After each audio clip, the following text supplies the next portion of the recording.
ఏదేమైనా కూడా ఈయన గృహస్థాశ్రమం చాలా గొప్పది అని గ్రహించాడు. ఎందుకంటే గృహస్థు 10 మందికి ఉపకారం చేయగలుగుతాడు. ఆయన రుణాలను తీర్చుకోగలుగుతాడు. దేవరుణం, ఋషి రుణం, పితృరుణం. ఈ రుణత్రయాన్ని తీర్చుకోగలిగింది ఒక గృహస్థు మాత్రమే. బ్రహ్మచారిగా ఉంటే జీవితాంతం ఉంటే ఆయన పితృరుణం ఎలా తీర్చుకుంటాడు? ఒక దేవరుణం తీర్చుకుంటాడేమో, ఋషి రుణం తీర్చుకుంటాడేమో, కానీ పితృరుణం తీర్చుకోలేడు. సంతానాన్ని కన్నప్పుడే ఆ పితృరుణం తీరుతుంది. అందుకోసం గృహస్థుకు చాలా విశేషమైన వానప్రస్థాశ్రమం అంటే సరే వృద్ధులైన తర్వాత మనం మౌనంగా ఉండడం, మనకి మనసు అన్నిటికీ దూరం చేసుకొని ప్రశాంతంగా జీవించడానికి అలవాటు పడటం వానప్రస్థాశ్రమంలో చేస్తాం. సన్యాసం అంటే అన్ని బంధాలు వదిలేసుకుంటాం. సరే, ఇక్కడ ఈయన కనిపించింది గృహస్థాశ్రమం చాలా విశిష్టమైందని భావించి ఈయన కూడా గృహస్థాశ్రమం స్వీకరించాడండి. మార్కండేయ మహర్షి కూడా గృహస్థాశ్రమం స్వీకరించాడు.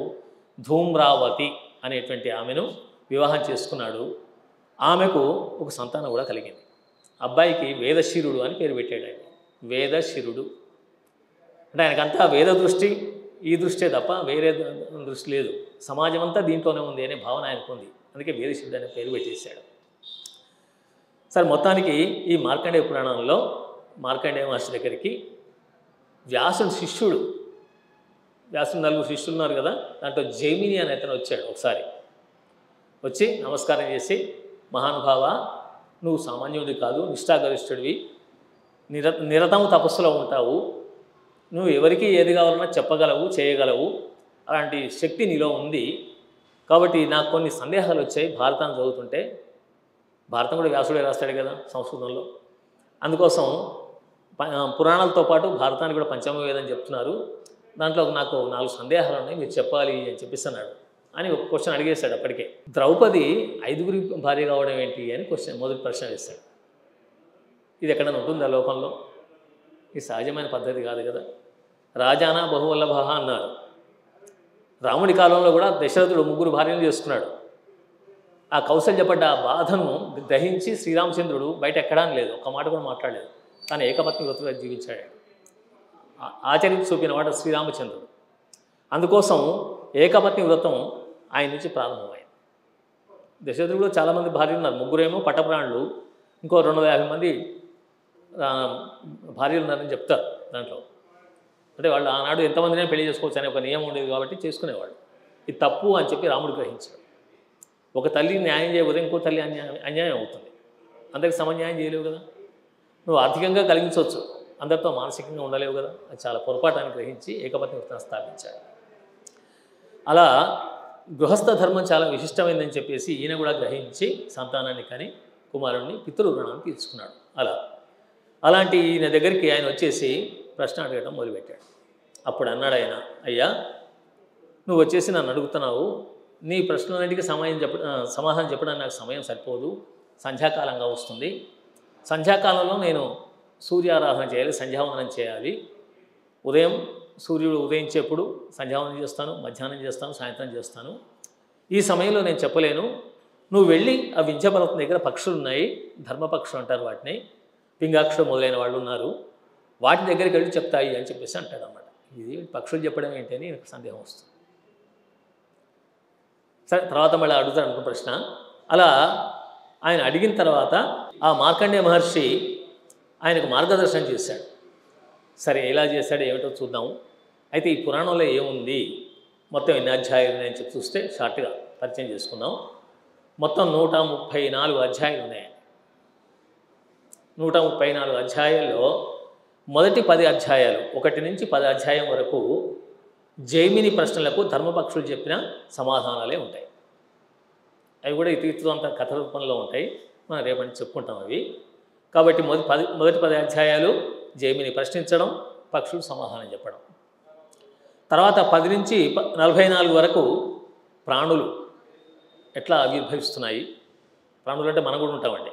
సకల జంతువులు, సకల ప్రాణులను జంతువు అంటారు. జన్మ అంటే జన్మించేది కాబట్టి జంతువు అంటాం. మన జంతువు అంటే ఏమనుకుంటాం? పశువు అనుకుంటాం. పశువే కాదు, ప్రతి ప్రాణిని కూడా జంతువు అంటారు. కాళహస్తీశ్వర శతకంలో ఆయన కూడా జంతుతతికి ఎలా కలిగి అని చెప్పేసి అంటాడు. కాళహస్తీశ్వర శతకంలో అసలు నీ సేవ చేయటమే జంతుతతికి మోక్షం కానీ వేరే కాదు కదా అంటాడు. జంతువు అంటే మొత్తం ప్రాణులు. ఇక్కడ ఏనుగు చెప్పినా, పాము చెప్పినా, మనిషి చెప్పినా అందరూ కూడా ప్రాణులే, అందరు జంతువులే. సరే, ఇక్కడ మనకు ఈ ప్రాణులు ఎలా పుడతాయి, వాటికి జన్మ ఎలా వస్తుంది, పుట్టిన ప్రాణులు ఎలా వికసిస్తాయి, ఎలా పెరుగుతాయి. ఇప్పుడు మనమంతా పుట్టినట్టే ఉన్నాం కదా, ఎప్పుడో పుట్టాం. ఇది 50 పుట్టినవాళ్ళు, 40 పుట్టినవాళ్ళు, 60 పుట్టినవాళ్ళు, 70 పుట్టినవాళ్ళు. నేను ఊరికే చెప్తాను ఉజ్జాయింపుగా. 2000 సంవత్సరంలో పుట్టినవాళ్ళు, 2005లో పుట్టినవాళ్ళు, 2007లో పుట్టినవాళ్ళు, రకరకాల ఇప్పటిదాకా పుడుతున్న వాళ్ళు, ఇవాళ పుట్టిన వాళ్ళు ఉంటారు. కాబట్టి ఇలా ఈ పుట్టిన వాళ్ళంతా కూడా అలాగే ఉంటారా? ఉండరు కదా, వికసిస్తారు. ఎలా పెరుగుతారు? కారణం ఏమిటి? తర్వాత పుట్టడం, జన్మ కలగడం, తర్వాత పెరగడం, వికసించడం, చివరకు తిరోభావం కలగడం. వాళ్ళకి అయిపోతుంది. ఇప్పుడు ఏదో ఒక దిశలో మనిషికి అయిపోయింది నా పని అనుకుంటాడు. అలాంటి స్థితి కూడా వస్తుంది శరీరానికి.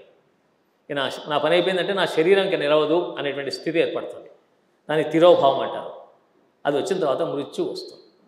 ఈ మృత్యువు ఏమిటి? ఎందుకు వస్తుంది మృత్యువు? ఎంత గొప్పవాడిని కూడా వదిలిపెట్టరు కదా మృత్యువు. ఎవరైనా తప్పించుకున్నారా? ఏ ప్రధానమంత్రో, ఏ రాష్ట్రపతో, ఏ దేశం ప్రెసిడెంటో ఎన్ని లక్షల కోట్లు పెట్టినా కూడా మృత్యువుని ఆపలేడు. ఎవరైనా సరే దాన్ని పాల్పడాల్సిందే.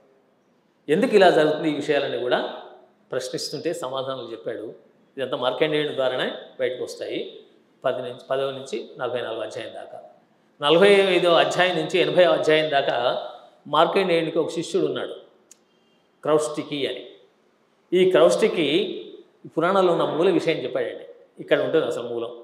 అసలు మార్కండేయ పురాణంలో అసలు పురాణం అంటే ఏంటి, ఈ పురాణం ఎందుకు చెప్తున్నాను, నువ్వు ఎందుకు వింటున్నావు, కారణం ఏమిటి, దీనివల్ల నీకు లాభం ఏమిటి అని చెప్తాడు. తర్వాత 81వ అధ్యాయం నుంచి 92 వరకు దేవీ మహాత్మ్యం ఉందండి.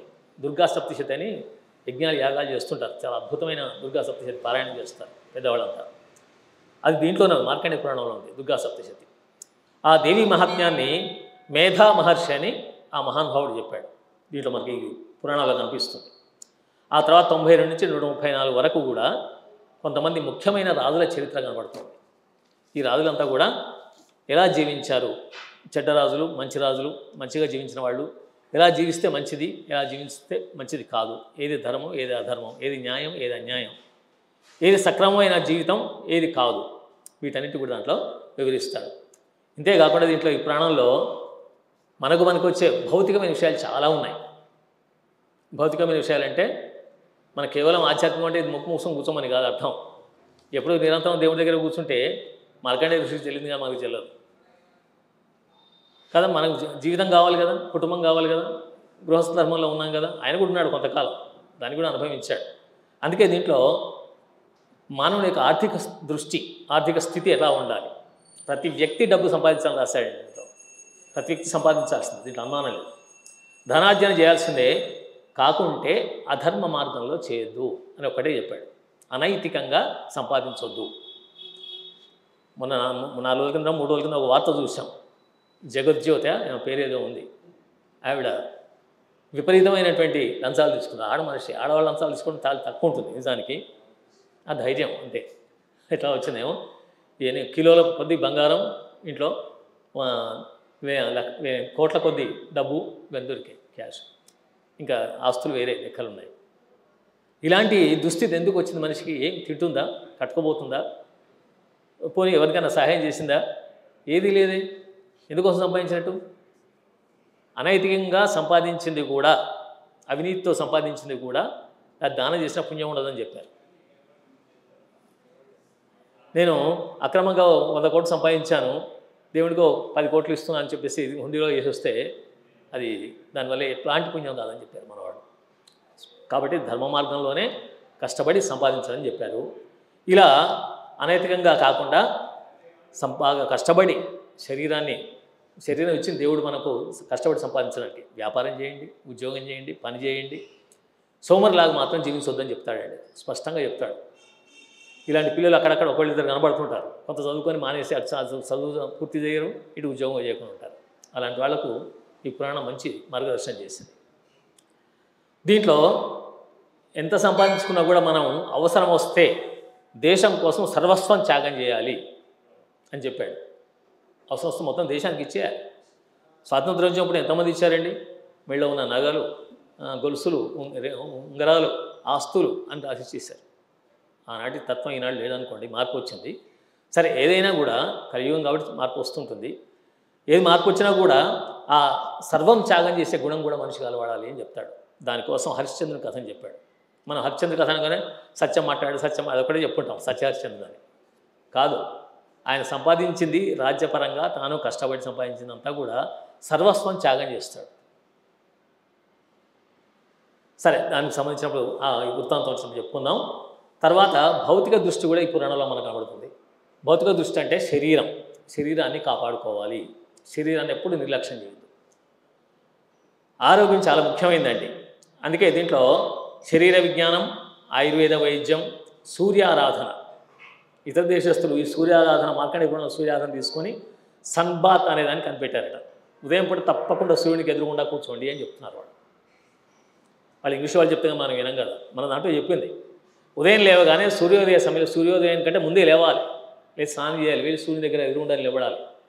ఆ సూర్యకిరణాలు వస్తున్న మీద పడితే మనకు అద్భుతమైనటువంటి శక్తి శరీరంలో ఏర్పడుతుందని చెప్పారు. సూర్యకిరణాల ద్వారా రోగ విముక్తి కలుగుతుంది, శరీరానికి వికాసం కలుగుతుంది, దృఢత్వం కలుగుతుంది, అనేక రోగాలకు చికిత్స సూర్యకిరణాలు అని చెప్పారు. అట్లా అని చెప్పేసి మిట్ట మధ్యాహ్నం పోయి నిలబడటం కాదు, దానివల్ల చర్మం మాడిపోతుంది. సూర్యోదయం, అందుకే సంధ్యా సమయం పెట్టారు. సంధ్యారాధన అని కాలం పెట్టింది, కారణం అది. అస్తమయ సమయంలో కానీ సూర్యోదయ సమయంలో కానీ చెప్పారు. అందుకే సూర్యుడికి చాలా ప్రాధాన్యం ఇచ్చారు. చైతన్యం కలిగించేవాడు సూర్యుడు కాబట్టి ఆరోగ్యం భాస్కరాదిచ్చేత్ అన్నారు. ఈ మాట ఊరికే రాలేదు, సూర్యుని వల్లనే ఆరోగ్యం ఏర్పడుతుంది. ఖచ్చితంగా దానికి సంబంధించిన విషయాలన్నీ దీంట్లో చెప్పారు. అంతేకాకుండా మనిషి సంస్కారవంతుడిగా జీవించాలి. ఏదో జంతువులాగా పుట్టాం, పెరుగుతున్నాం, తింటున్నాం, పోతున్నాం అని కాకుండా సంస్కారవంతమైన జీవితాన్ని గడపాలని కూడా చెప్పాడు. వినయ విధేయత కలిగి ఉండడం, నిర్భయంగా జీవించడం. భయం ఎప్పుడు ఏర్పడుతుందండి? ఏదైనా తప్పు చేస్తేనే భయం ఏర్పడుతుంది. ఏ తప్పు చేయకుండా ఉంటే భయమే ఉండదు. అలా నిర్భయంగా ఉండడం, ఆరోగ్యంగా ఉండడం. ప్రాతస్నానం ఇది చాలా నియమంగా ఉండేది ఒకప్పుడు, కానీ ఇప్పుడు పోయింది. ప్రాతకాలం లేచేవాళ్ళే లేరు. రాత్రి 12 దాకా 1 గంట దాకా కూర్చుంటారు, టీవీలు చూస్తారు, కంప్యూటర్ల ముందర కూర్చుంటారు. పొద్దున 9 గంటలకు లేస్తున్నారు. 9 గంటలకు లేచిన వాళ్లకు మలయమారుతానే అంటే ఉదయం వచ్చే ఆ శీతల వాయువులు కానీ, ఆ సూర్యకిరణాలు కానీ ఆస్వాదించే అధికారం పోతుంది. దాంతో వాళ్ళు తొందరగా రోగాల బారిన పడుతున్నారు. ఇది గ్రహించాలి. మనం అనుకుంటామా, ఏం రాత్రి అంతా చాలాసేపు ఉన్నానులే అందుకే పడుకున్నాను, 11 గంటలకు లేస్తారు. కొంతమంది చూసాం, మా పక్కనే కనబడుతున్నా ఉన్నారు ఉద్యోగస్తులు. నీకు తొందరగా ఇంటికి వచ్చావు కదా, 7 గంటలకు వచ్చిన వాడు ఇతో తినేసి హాయిగా తిన్నాక 1 గంట తర్వాత పడుకుంటే అయిపోతుంది కదా, పడుకోడు. అప్పుడు టీవీ చూసుకుని కూర్చుంటారు, లేకపోతే కంప్యూటర్లో ముందు పెట్టుకొని కూర్చుంటారు. ఆ నెట్ ఒకటి వీడు నెట్ వేస్తుంటుంది పైకి, నాయన నువ్వు తొందరగా పోదు లే అని చెప్పేదంటారు. అదే ముందు పెట్టి కూర్చుంటారు. సరే, కాబట్టి మన వాళ్ళు ఒక నియమం చెప్పారు. శతం విహాయ భోక్తవ్యం, సహస్రం స్నానమాచరేత్, లక్షం విహాయ దాతవ్యం, కోటిని చెప్ప హరిం భజేత్ అని. చిన్న శ్లోకంగా నేను 4 విషయాలు చెప్పారండి. మనిషి జీవితం ఎలా ఉండాలో. శతం విహాయ భోక్తవ్యం, 100 పనులున్న భోజన సమయాన్ని ఖచ్చితంగా భోంచేయి. ఎక్కడున్నా సరే నువ్వు భోంచేసి, భోజనం ఇంటికి వెళ్ళిన తర్వాత తిన్నాలే, 4 గంటలకు తిందామా 5 గంటలకు తిందామని అనుకోకూడదు. రోజు ఏ టైం తింటావో ఆ టైం కరెక్ట్గా తినాలి, ఒకటి. రెండవది శతం విహాయ భోక్తవ్యం అంటే 100 మెతుకులు తీసి పక్కన పెట్టు.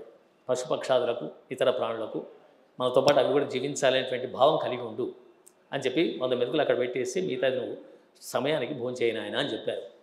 సహస్రం స్నానమాచరేత్, 1000 పనులున్నా వదిలేసి ఏ సమయానికి స్నానం చేయాలో ఆ సమయానికి చేయాలి. ఏ సమయానికి?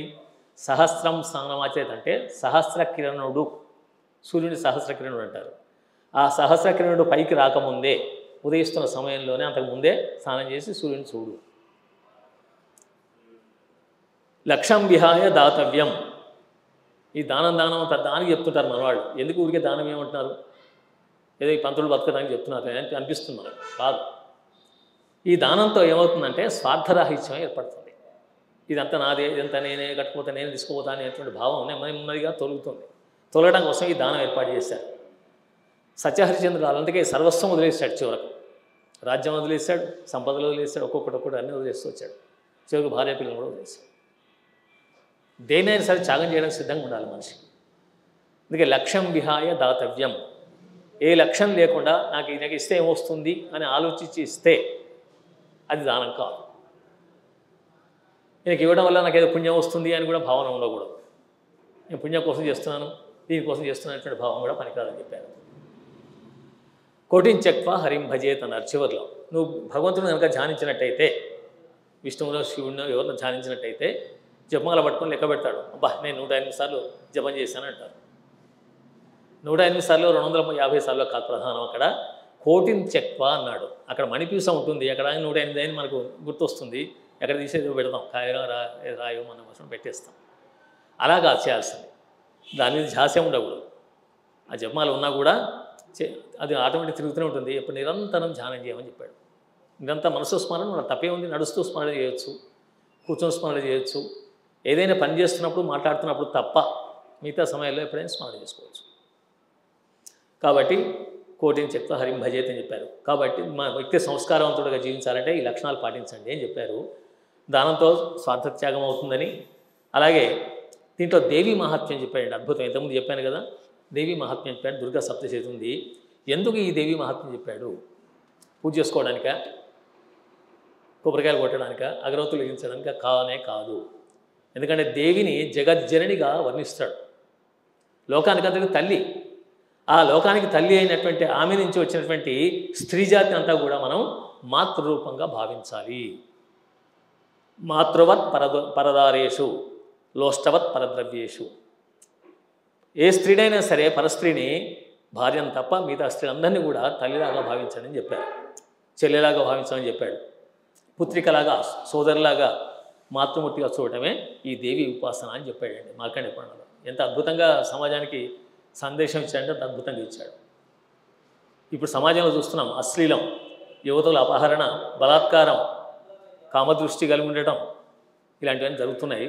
ఇలాంటి సంఘటనలు కూడా జరగకుండా ఉండాలంటే ఈ దేవి ఉపాసన ఘట్టాన్ని అర్థం చేసుకొని చదవాలి అని చెప్తున్నాడు విమర్శకులు. మొత్తానికి మార్కండేయుని యొక్క బోధలు చూస్తే కనుక సామాన్య జనహితం కోసమే.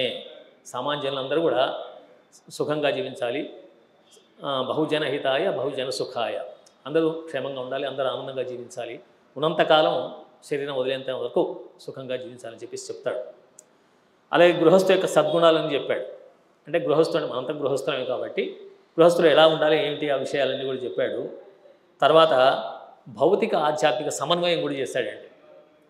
భౌతిక జీవితం ఉండాలి, దీన్ని నిర్లక్ష్యం చేయకూడదు. మనం దేవుడి దగ్గర పూజ చేసుకున్నది చాలే, ఇంక మిగతా ఎక్కర్లేదని చెప్తున్నకూడదు. అది వేరు. మనస్సు దేవుడి దగ్గర ఉండాలి, శరీరం పనులు చేస్తూ ఉండాలి. మన ధర్మాన్ని, మన డ్యూటీని, మన కర్తవ్యాన్ని మనం నిర్వహించాలి. అలా కర్తవ్య నిర్వహణ వల్లనే ఆత్మోత్థానం జరుగుతుంది అని చెప్పాడు. సచ్చరిత్ర ఏర్పడుతుంది అని చెప్పాడు. మంచి పేరు రావాలంటే కూడా మనం మంచి పనులు చేయాల్సిందే కదా. అలాగే పరోపకారం, దయ, క్షమ, ఈ గుణాలన్నీ చెప్పాడండి. ఇలాంటి గుణాలన్నీ బోధించాడు. దీంట్లో హరిశ్చంద్ర చరిత్ర, మదాలస వృత్తాంతం, దుర్గా సప్తశతి, ఈ విషయాలన్నీ ఉన్నాయి. తర్వాత చివరిలో రాజవంశాలు, రాజుల గురించి కూడా చెప్పేప్పుడు ఉత్తమమైన పరిపాలన ఎలా ఉండాలి, రాజానో అర్థపరాయణాహ అంటాడు ఓ పురాణంలో. రాజు ఎంతసేపు డబ్బు మీద దృష్టి ఉంటుంది అని.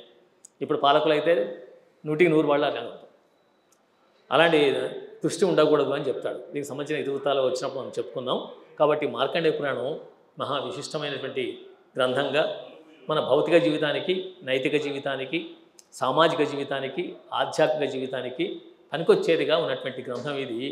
దీని గురించి మనం చెప్పుకుంటే మన జీవితంలో పనికొచ్చే విషయాలు చాలా గ్రహించవచ్చు. దీని నుంచి కేవలం ఆధ్యాత్మిక పూజ, భక్తి అనే కాకుండా మిగతా విషయాలు కూడా దీంట్లో ఉన్నాయి. వీటన్నిటిని విలువలు అంటారు, మూల్యాలు అంటారు.